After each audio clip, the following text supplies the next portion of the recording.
think we're starting to get the group together there. So we'll kick it off. Welcome to our, what is this, April 2021 provider meeting. It's good to see you all again.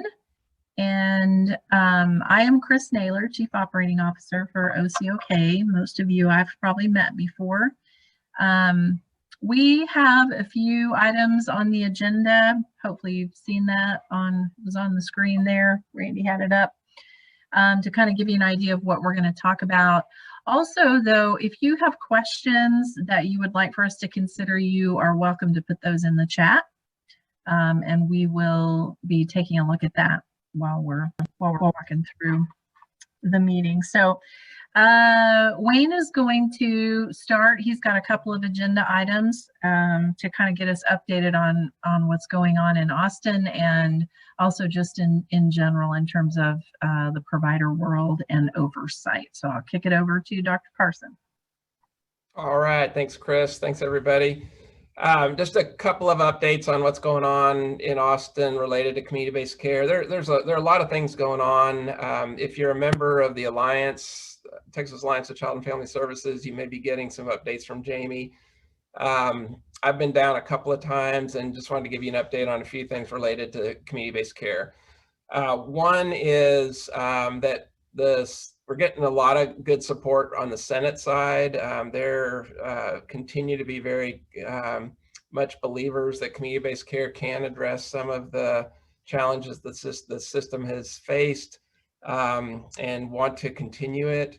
The House has been a little bit more reluctant, and so the department's requested funding to roll out 4 more SSCCs over the next 4 years. I think the Senate's funded all of them, and the House has funded none of them at this point. So the process is, when they each approve their budgets, and then they go to conference committee, and things get worked out in conference.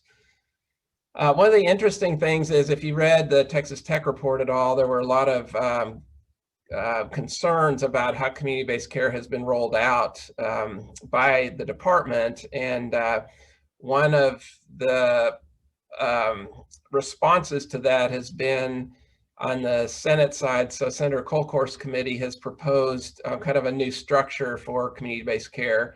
Originally, she proposed that it be taken out of DFPS and moved over to Department of Health and Human Services. There's been a substitute to that recommendation, and now she's recommending that there be a new Office of Community-Based Care Transition created. It would be somehow it'd be a subset of DFPS, but it would be its own office.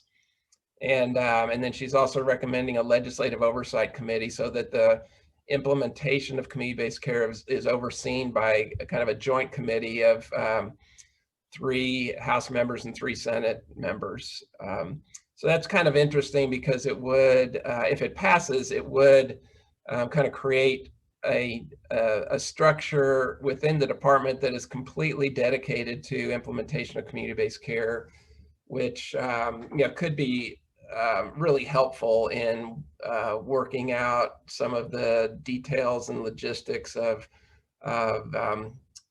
managing these contracts. Probably the most disappointing thing we've seen so far is that there's no rate requests from the department. There's no request for increase in rates. They have given a schedule to the legislature about how much it would cost if they did decide to increase rates. So for every 1% they increase rates, they tell them this is what it'll cost the state budget.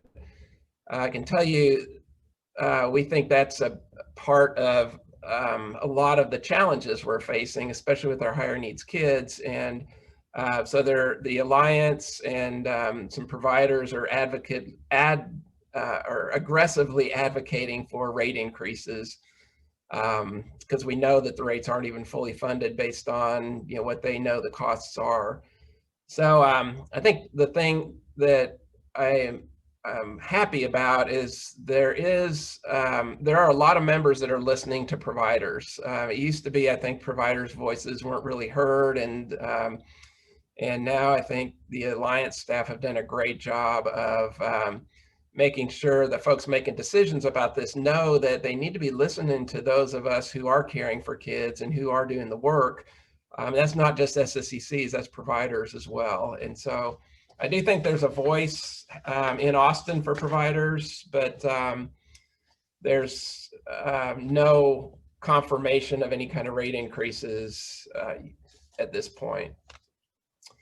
And then let me move on to the next part, because it's probably the bigger part of capacity. We heard at the PPP meeting, so there was a meeting last week of public-private partnership meeting, and we heard that over the last 12 months, the state has lost 1,000 beds, primarily beds for higher needs kids. And so, we've spent a lot of time kind of looking at that, both as OCOK and as a group of state providers. I'm on the board of the Alliance, and that's on the agenda every board meeting is what's going on with capacity? What can we do about it? I think there's a lot of, so some of this information is anecdotal, but I think there's a lot of belief that that one of the big problems with capacity right now is the experience we're having with monitoring and oversight. There is no question that there are more monitoring visits happening now than we've ever had before. There's no such thing as a no priority call to the hotline. I mean, everything's getting investigated, and the providers are certainly feeling that. But more so, I think, what's happening when those investigations come out. And, I saw a list of RTBs from around the state, about 240 RTBs that have been issued in the last few months. And one of the hard parts is some of those needed to be issued. I mean, when you see an incident of a staff member coming to work drunk or staff really doing things to hurt kids, then certainly that's what RTBs and licensing and investigation findings are about. But what we're hearing both among you guys, our providers that are part of Region 3B, and at the state level, is that there really seems to be confusion about what's expected. There seems to be a feeling that there's some unreasonable expectations about what are we expected to do with kids that have long histories of issues and problems that we're trying to serve in our higher needs programs.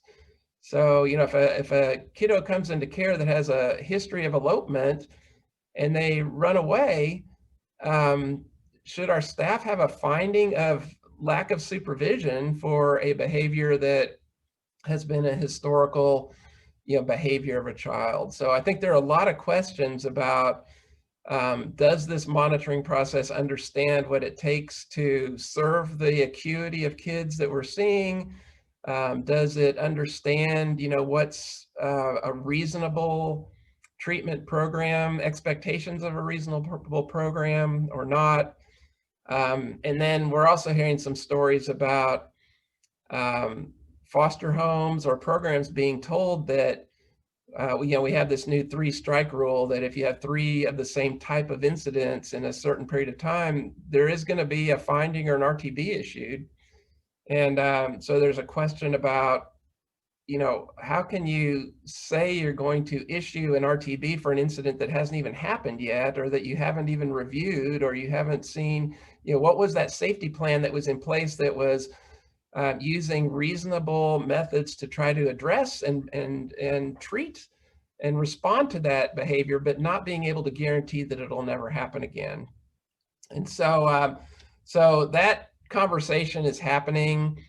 I think one of the things we're seeing, and again, this may not be the experience for everybody, but I think we are seeing that on an individual level, agencies that take the recommendations that licensing makes, or takes the findings, or takes the need to have a corrective action plan. If your licensing or investigations folks tell you to do something, the folks that take that very seriously and respond to it very aggressively, trying to address the problem, seem to be doing better than the folks that say, this is crazy and I'm going to lawyer up and I'm going to fight this. And so on an individual level, it seems like again, this is anecdotal. You may have a different experience, but it seems like the folks that try to comply aggressively are faring somewhat better.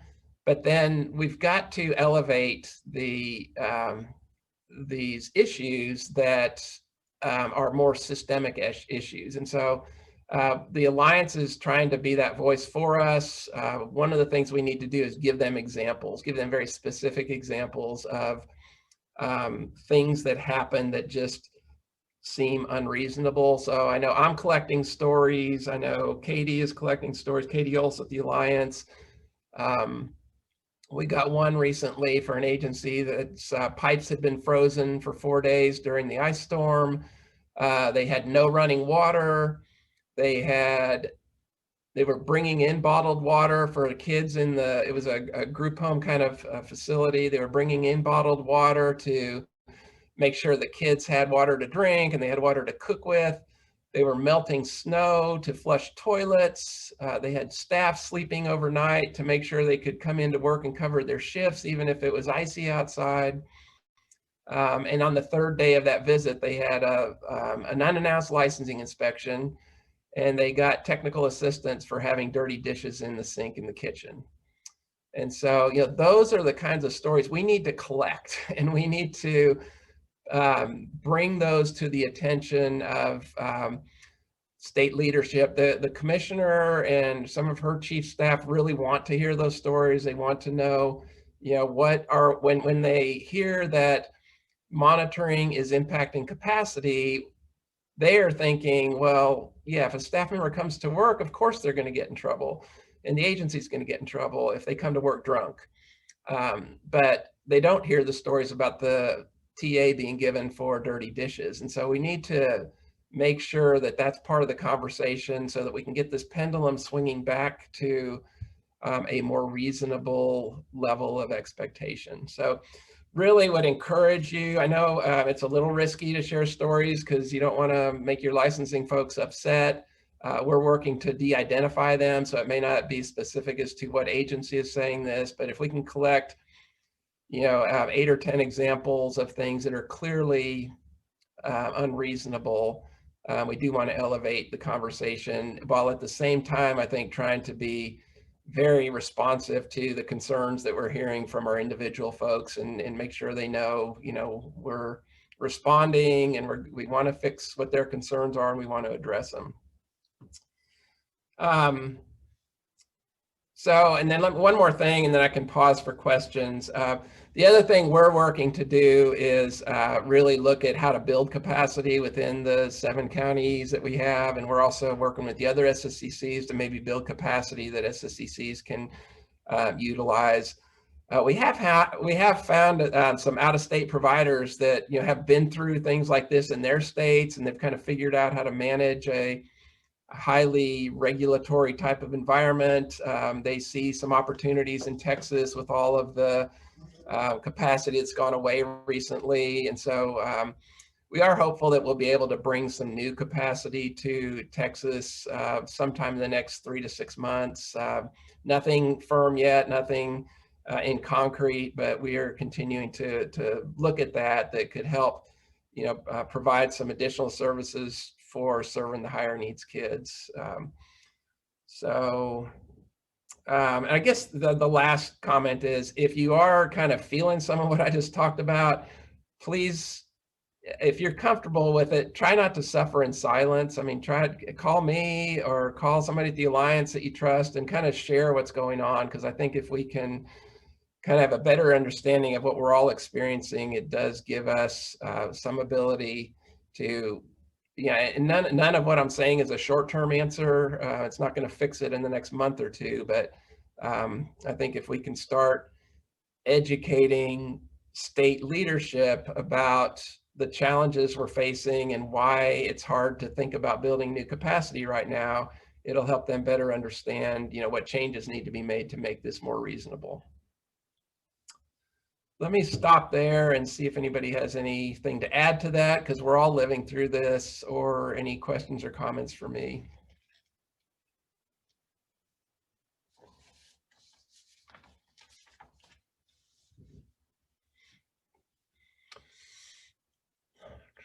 All right. Well, I'll be on the call for a while if you do something that something does come up. We do have one story that is part of the professional home-based care program with CK that I think is going to really get some attention about the state's response to an incident that happened and how it just seems like such an unreasonable response. So we've got one good story that we're putting together. I know some other providers around the state are have agreed to provide some stories as well, but we need some examples to show when we say, you know, we're just concerned that the expectations are unreasonable.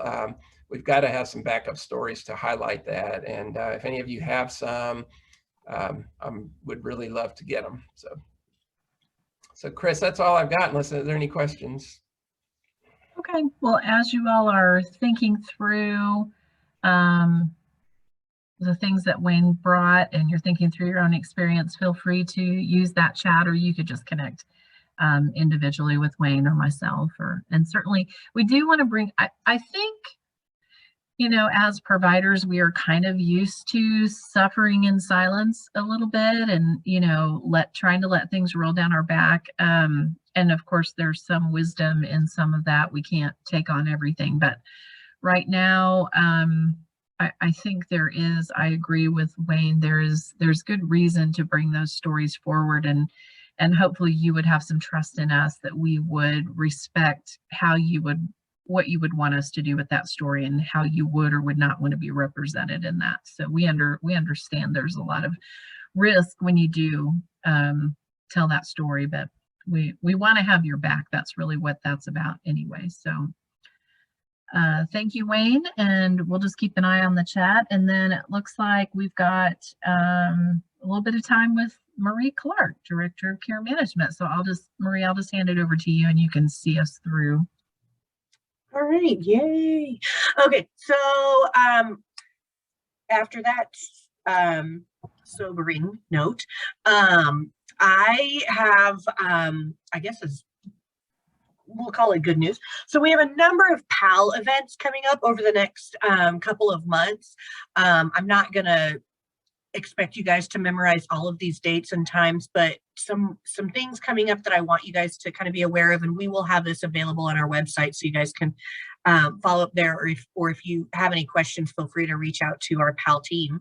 But so we have PAL classes going on right now, both virtual and some in-person ones, both self-paced as well as more like schedule PAL classes through Track in this area.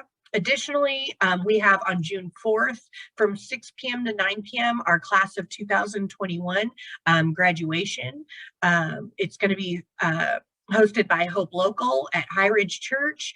If you're interested, or if you have a youth that will be graduating this year or getting their GED, please contact your PAL specialist so that we can get them signed up for that. They'll have some goodies that they get as for graduating. So we have a tentative aging out seminar scheduled for June 12th, and then a couple other aging out seminars and or conferences. So we have the statewide teen conference, which is going to be virtual this year, June 16th to 18th, and then the regional teen conference, which is going to be in person this year. So seating will probably be somewhat limited. It's on August the 4th, and it's going to be hosted by the PAL team in Tarrant County College. So in addition to that, we also have a job fair on June 25th, which will be on the ACH campus. And we have, like I said, a number of other just PAL and KC life skills trainings peppered throughout the next couple of months. So if you have a youth on your workload that needs PAL or is interested in one of these events or is graduating this year, please reach out to our PAL team. If you're not sure who your PAL worker is, Taylor Davis is the supervisor over that program. Feel free to reach out to her. Moving right along. So hopefully some of you guys got to participate yesterday, but if you didn't, that's okay. We have some changes and updates coming to the gateway. The biggest being right now that providers will have the ability to upload and access documents for any kid that is placed at their within their facility or with their agency. And so we went over the process with that yesterday, and we recorded a webinar, which for you guys, Randy will be sending out later today, hopefully. If you didn't get to participate, we go over not only how to upload and what different types of documents you upload, but also how to get logins for your agency if you don't have any or if you need some more. So we are making it available to case managers. They can all have a login, and so they can go in and see what's already in there, and they'll be able to upload their own documents moving forward. We haven't decided when yet, but we will have a date where the expectation is that providers use this system to upload as opposed to emailing us just to upload documents. This is not, just real briefly, this is not replacing systems like requesting daycare or requesting a discharge or providing a serious incident. It really is about, you know, sending us a service plan or the medical, something like that. So if you have any questions, we tried to answer most everything that we thought might be might come up on the webinar. But if you have any other questions, please feel free to reach out to myself or the Jennifer's team. And like I said, we will be making that available for you guys shortly. And then lastly is just a plea. As you guys know, and Wayne kind of hit on this, we still continue to have a lot of placement needs, and we have one young man who's still without placement, and we have had several children, unfortunately, over the past couple of weeks who have come in late at night and been without placement for the evening. And so please make sure that whoever is your intake or your on-call at after hours is answering the phones. We have had a little bit of trouble with some providers not answering the phones after hours. We'll be reaching out to you guys if that's your agency. And please make sure that your families know to answer to. More often than not, it's the families who are answering, but please make sure if they have openings. We've had young basic level children without placement here recently because we haven't been able to get a hold of people after hours. So the need is still great all around. Certainly we continue to have a need for our high needs kids and complex needs kids, but the need is really everywhere. So please just take a chance. Go ahead. Okay, thank you, Marie. If you have questions about the kids that we have that need placement, or you're not receiving any information or the information you need to consider them or make decisions, please reach out. You can either go directly to Marie, you can go through intake, you know, whatever your normal point of contact would be. We're happy to try to get you more information to get your questions answered. So I'm going to give it just a few more minutes. I hate to let Wayne get off the hook without some complicated question coming his way. I think that would be fun. Hey, Chris, I'll go ahead and ask mine. This is Okay. Andy. Wayne, I know in the CART meeting last week, there was a lot of discussion about the incentives and remedies. Did you get any more clarity on how they were able to come up with the number difference between 50K and over $1 million in 1 year? Because it was all about those RTBs. Yeah, I have not. I know there's a lot of questions about that, and the department has a work group starting to really dive into the remedies. I think there's also a question about, are they paying out what they get in remedies and incentives, and where's that going if they are? I don't, but if you shoot me a specific question. So what's the question? The difference between the agency budget? Yeah, there was no, it's not so much about the budget, but it was more of in like fiscal year 19, I think they paid out, or we had to pay out like $50,000 in fines for RTBs. But then the following year, there was over $1 million in fines, but they couldn't tell us why there was such a huge difference. Like, are you saying it went from like 9 providers, if I remember correctly, to like 50 providers or something? And so just, they were saying something like it was about the appeal period, but I just didn't know. They never gave us any clarity during the CART meeting. Okay. I don't think I saw Melissa Opine shaking her head like she remembers that conversation, but yeah. I'll check. I don't think they have clarified that. I don't go to CART, but we talked about it at our last Alliance board meeting as well. I do know there is the department got a lot of questions about that, and they wanted to engage providers in the conversation about what are the questions and try to come up with some answers. I believe that group meets next week for the first time. But let me check and see what I can find out about that, Andy, and I'll let you know. Thanks, Wayne. Andy, did you want to ask your additional question about CWAP?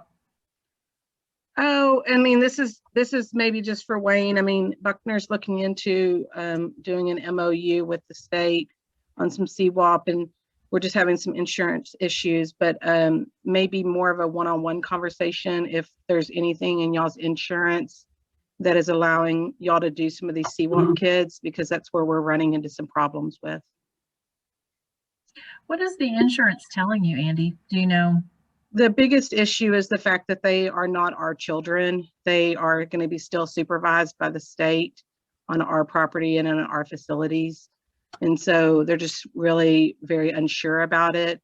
And when I was talking to the regional director over investigations in Dallas, they said that they've had a lot of these issues with other people that have tried to move forward to try to help with these kids with their insurance. So we're just not really getting a lot of good feedback. Well, I mean, when you may understand the question, to me, wouldn't they still make a referral to you for placement into your program? We are not, it's a no fee agreement. Oh, I see. Okay.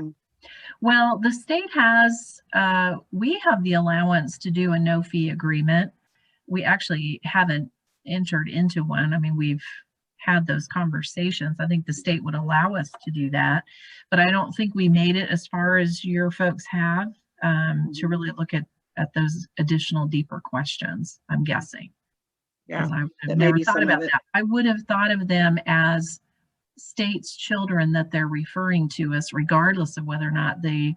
That's kind of what we've told our insurance company as well. It's the same kids, it's the same facilities, everything's the same. It's just our caregivers are different. And so, which, I mean, CPS workers are not the same as our foster parents in the training. So that could be some of it. So.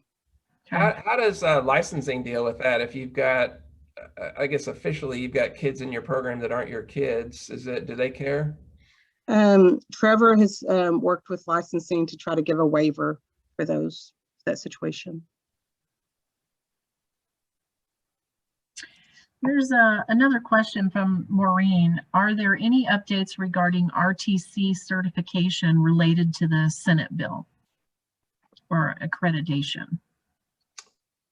The last I heard on that was there's a couple of conversations going on. There's one advocacy group that is not a provider in Austin that is advocating that every RTC should be a QRTP. So every RTC should be, not every RTC, every group home should be a qualified residential treatment provider, which means you have to be accredited, you have to have a nurse on staff, you have to have 6 months of follow-up and lots of other stuff. The Alliance is saying we don't need every group home to be a QRTP. We just need group homes that are going to specifically work with higher needs kids. And that's a smaller group, and the state doesn't know how to fund that yet. And so there's a proposal to do a pilot project with some QRTPs, or to help some programs become QRTPs, to understand what it takes to become a QRTP. So what it takes to move from a current GRO or RTC to a QRTP, what the requirements of doing that are, what the costs of doing that are, what does it take to get there, and then to use that information to help inform the state better about what it would take to develop more QRTP capacity around the state. So I'm not sure exactly what bill that is, but what I'm understanding is that there's kind of this debate about, should every GRO be required to be a QRTP, or just the ones that want to serve higher needs kids? And then if so, and then couldn't we do a pilot project to understand what does it take to build more QRTP capacity in Texas, so that we can figure out how to pay for it, how to monitor it, how to help make it happen. So I don't know if that answered that question or not. Let me check the chat and see. Yeah, did I answer it? That is quiet, so we'll assume that's a yes. So she says, so keep waiting, I guess. Yeah, what I would wait for is, well, I don't ever want to try to predict what's going to happen, but it looks like there won't be a requirement that every GRO become a QRTP. And then it looks like there could be a pilot project. So I would be, if you're interested in being a QRTP, I would kind of track whether there's a pilot project approved or not. I don't know what that's going to look like, or how many pilots there are going to be. If you're a member of the Alliance, Jamie McCormick is tracking that really closely. She's in the Capitol every day. The only thing to consider if you're not a QRTP is you're not eligible for federal funding unless you serve kids that are trafficked, or there's one other exclusion to that. But right now it seems like DFPS doesn't care too much about that they don't want to lose other GRO capacity, and they're willing to provide some state funding to keep some GROs open without them having to become QRTPs. So yes, the short answer is keep waiting, in the sense that no decisions have been made yet, but the session ends May 15th, so there should be some answers coming forth pretty soon. Okay, thank you, Wayne. All right, so I think we're wrapping up. There's still time. If somebody has a lingering question, you can drop that into the chat. I am planning for us to come back together face to face in July. Yay! So, you got to break out your deodorant and like some regular bottom half clothes. And, we're going to come together and see each other again. And so we're going to do that in a way. I know we're sort of still, transitioning as a country, and we're probably going to be dealing with COVID for a while.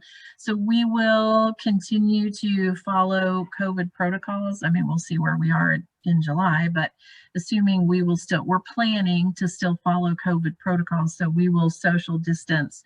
We are looking at the Graham Ballroom in the Hickman Center on campus, on ACH campus.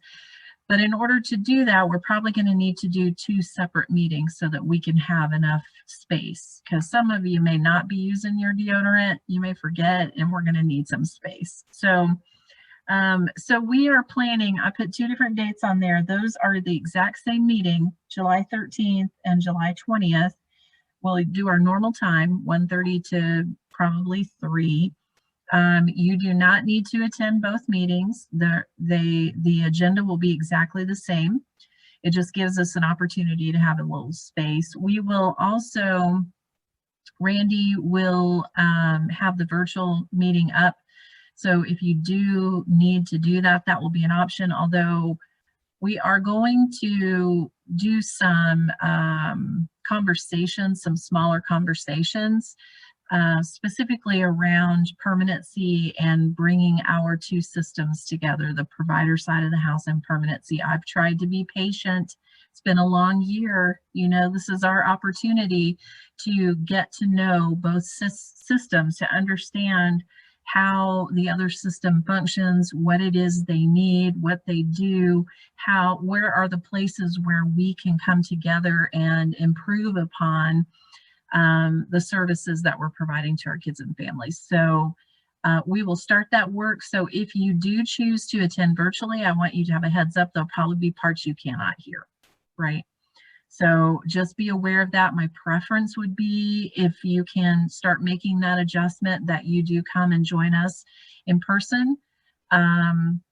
Permanency, you all have given us a year to, you know, sort of get the program foundation settled and stable, and we are turning the corner on that. So we're ready now to come together. We've been engaging, you know, with both sides, providers and permanency, but we want to do that in a little more meaningful way and begin that planning process. So they will be there, and we will be doing some of that relationship building. So please keep in mind and let your coworkers know that my preference, again, is that you would come face to face. I do understand that some of you may have health concerns or maybe things that, you know, make that difficult for you. My recommendation would be to at least send one or more of your coworkers who can come and do that face to face. I think you, the benefit that you will get from working on that relationship and us beginning to look at processes will be well worth it. So, and that is not going to be a meeting. We are launching a campaign. Really, it's going to be over the next year that we are going to delve down into. How do we want to do this? We believe there is an opportunity. We have some ideas. All of us have some visions. Trying to put the two systems together is a challenge. We have ways that we do things and that we've always done them. And let's be real, when we say we're okay with change, we really mean someone else. we need them to change, but it's going to take all of us. And that's what we're going to be working on. And I know you'll want to be a part of it. So there's my plug. I hope you all are ready as much as we are to come together. It will just be nice to see you guys. I got to tell you, I don't know. Are you real? I can't tell. Sean, I don't know. He's just at I feel like he's on the radio. That's all I ever see. So I gotta know if there's more there. So Randy will be sending out an invite. Feel free to forward that on if we don't have everyone in your agency, or if you need to let him know about some changes, that'll be a good time to let Randy know. Just email him and tell him of any staff changes that you have and folks that you want to have on those invites. So that is my plug.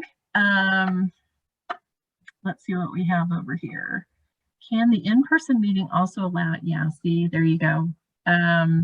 But you know, we will do that, but keep in mind you're going to miss some of the meat of. You probably will get the updates. You know, we will do some of that, but the more meaningful work would be very difficult to get from virtual. So I heard that Wayne was going to hand out whole Bitcoins to everybody who showed up in person. So is that right? Here it is, right here. Sorry. I can't see it. I can't see it. Right here. So thank you all. I hope that the rest of your week is quiet and meaningful, and we appreciate y'all joining our meeting. We will talk to you later.